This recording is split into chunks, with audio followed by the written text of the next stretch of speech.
नमस्कार साथीहरु, आज फेरि म एउटा भिडियो लिएर तपाईहरुमा आइपुगेको छु र यस भिडियोमा म तपाईहरुलाई एप्पलले भर्खरै लन्च गरेको आइफोन 11 म तपाईहरुमा अनबक्स गर्न गइरहेको छु।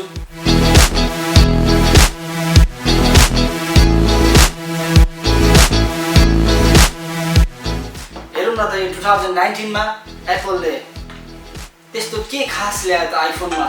म तपाईलाई आज यो बक्स खोलेर बक्स भित्र के छ सबै देखाउने नै छु र कुरा गर्ने छु। यस आइफोन 11 को बारेमा तपाईहरुले भिडियो हेर्दै गर्नु होला। म सबै कुराको जानकारी तपाईहरुलाई दिने नै छु।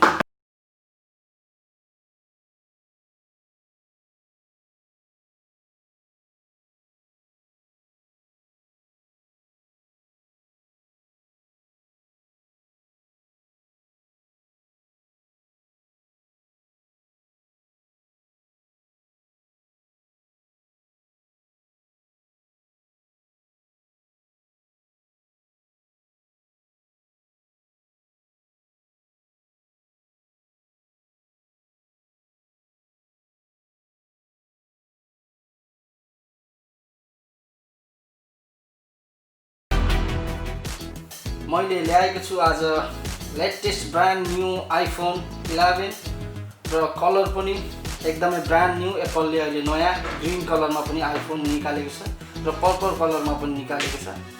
256 GB को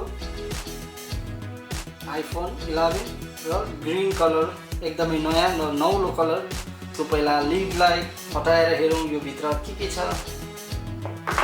सबैभन्दा पहिला त हामी आइफोन 11 पहिला देख्न सकिने हाल्छौँ।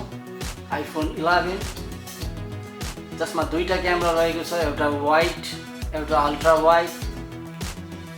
प्राय सबै आइफोनमा यो हुने नै गर्छ, यो सबैलाई थाहा नै छ।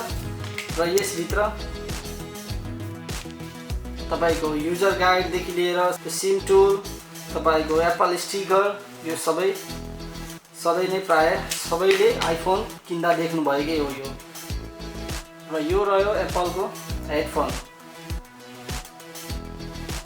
यो रह्यो तपाईको 5 भोल्टको चार्जर,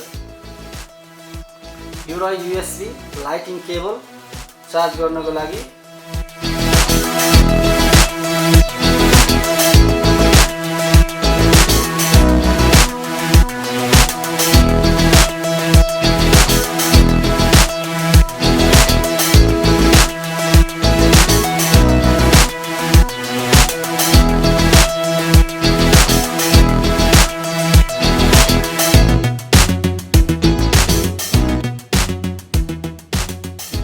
सबैभन्दा पहिले कुरा गरौँ हामी यसको डिजाइनको। यसको डिजाइन एल्युमिनियम फ्रेमले बनेको छ, जहाँ तपाईलाई मिल्ने छ डबल सिम ट्रे। यसैको एक अगाडिपट्टि एउटा पछाडिपट्टि एउटा। यो भन्दा पहिला एप्पलले ई सिम र एउटा फिजिकल सिम गरेर डबल सिम निकाल्ने गरेको थियो, तर यो पालि एप्पलले धेरै राम्रो काम गरेको छ। दुईटा सिम डाइरेक्ट लगाउन मिल्ने ई सिम छैन यसमा। को ठीक माथि तपाईहरुलाई एउटा साइड बटन रहेको छ। यो साइड बटनको मद्दतले तपाईले तपाईको फोन लक अनलक दुवै गर्न सक्नुहुन्छ र प्लस सिरी पनि एक्टिभेट गर्न सक्नुहुनेछ। सबैभन्दा तल राखिएको छ तपाईलाई फोन चार्ज गर्नको लागि लाइटिङ पोर्ट, प्लस त्यसको एक साइडमा छ स्पिकर र अर्को साइडमा माइक राखिएको छ। अब कुरा गरौँ हामी एप्पलको पछाडि रहेको यो दुईटा क्यामेराको बारेमा। अहिले आएको छ ब्रान्ड न्यू सेटअपको साथमा एउटा क्यामेरा स्ट्यान्डर्ड वाइड र अर्को टेलिफोटो नभएर अल्ट्रा वाइड एङ्गल क्यामेरा। र यसै क्यामेराको छेउमा राखिएको छ ट्रु टोन फ्ल्यास र प्राइमरी माइक्रोफोन।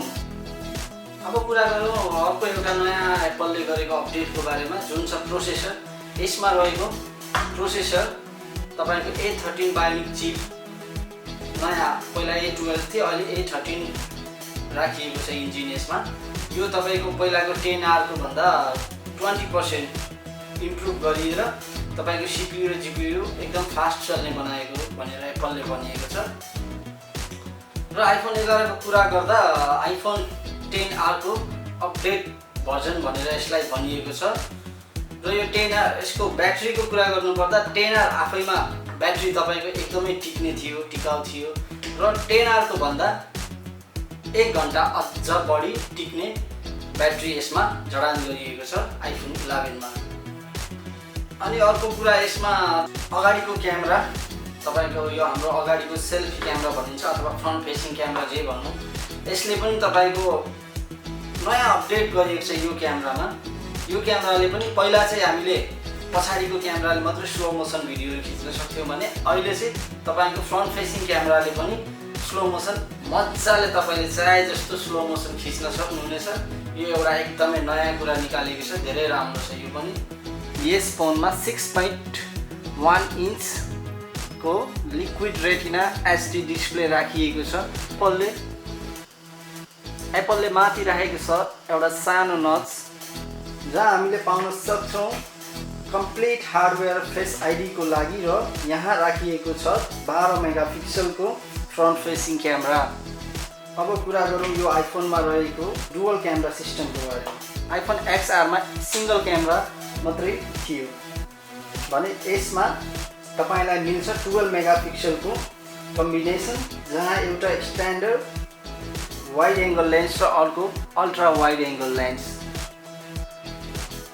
र अर्को यो आइफोन को विशेषता भनेको नाइट मोड हो र यो एकदमै राम्रो काम गरेको छ यसपालि एप्पलले, जुन फोटोको क्वालिटी एकदमै राम्रो मानिएको छ।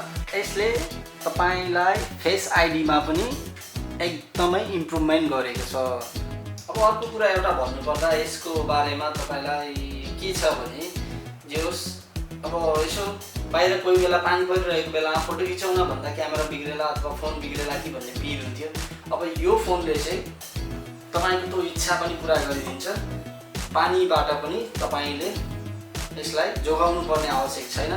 गहिराई पानीको गहिराई 2 मिटरसम्म तपाईले यो डुब्यो भने नि फोन केही हुँदैन, आधा घण्टासम्म तपाईले सजिलै चलाउन सक्नुहुनेछ।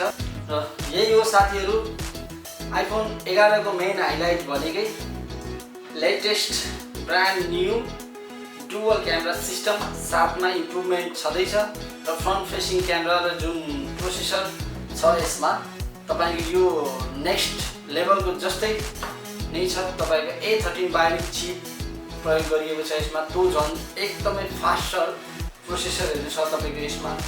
यो भन्दा अरु खासै धेरै नयाँ कुराहरु चाहिँ तपाईले यो फोनमा देख्न पाउनुहुन्न, तर iOS 13 को साथमा तपाईले धेरै कुराको मजा यो फोनबाट सजिलै लिन सक्नुहुनेछ। यही हो साथीहरु, फेरि यस्तै भिडियोहरु लिएर फेरि आउने नै छु। त्यसको लागि तपाईहरुले सब्स्क्राइब बटनमा क्लिक गर्न नभुल्नु होला र लाइक, कमेन्ट र शेयर गर्न नभुल्नु होला। धन्यवाद मेरो भिडियो हेरिदिनु भएकोमा। Thank you very much.